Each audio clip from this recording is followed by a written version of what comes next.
အုပ်စုနံပါတ်6ပါဗျာ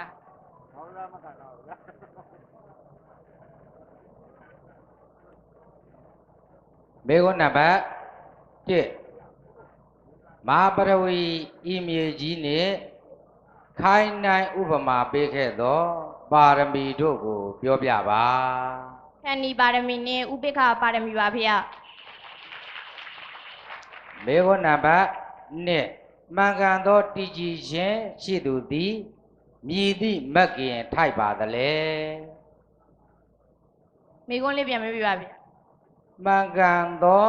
တည်ကြည်ခြင်းရှိသူသည်မြည်သည့်မက္ကင်ထိုက်ပါသလဲ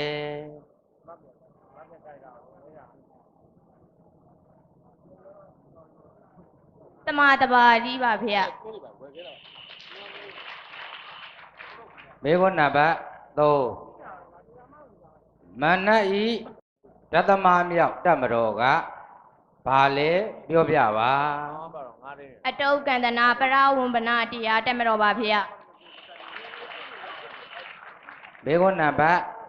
4အလောင်းတော်မင်းသားသည်ဒေဝဗုဒ္ဓမံကိုမြည်သည့်အချိန်ကအောင်ခဲ့ပါသလဲ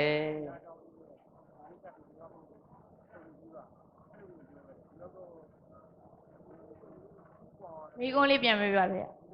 အလောင်းတော်မင်းသားသည်ဒေဝဗုဒ္ဓမံကိုမြည်သည့်အချိန်ကအောင်ခဲ့ပါသလဲ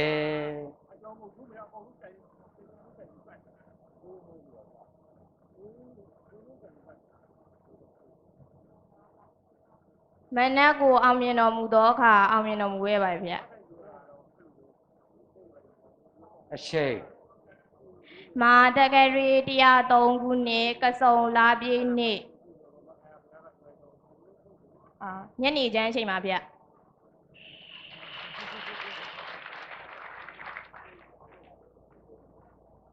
မေခွန်းနံပါတ်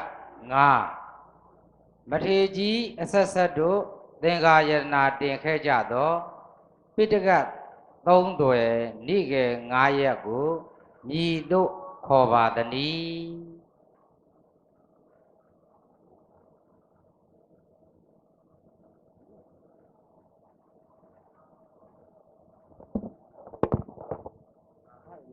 မေခွန်းလေးပြန်မေးပါဗျာမထေကြီးအဆက်ဆက်တို့သင်္ဃာယနာတင်ခဲ့ကြသောပိဋကတ်3သွယ်နိကေ9ရက်ကိုမြည်တို့ခေါ်ပါသနည်းထေရဝါဒဗုဒ္ဓဘာသာလို့ခေါ်ပါရဲ့ဗျာမေခွန်းနံပါတ်6ဗုဒ္ဓနုတ္တိဘာဝနာပွားသူသည်မြည်သူတို့ဤပူဇော်ခံထိုက်ပါသလဲလူနဲ့မြမတ္တဝါတို့ဤပူဇော်ခံထိုက်ပါရဲ့ဗျာမေခွန်းနံပါတ်38ဗျာမင်္ဂလာတရားတော်တွင်ချိုးချံရေးမင်္ဂလာဘယ်နှပါရှိပါသလဲ4ပါပါဗျာ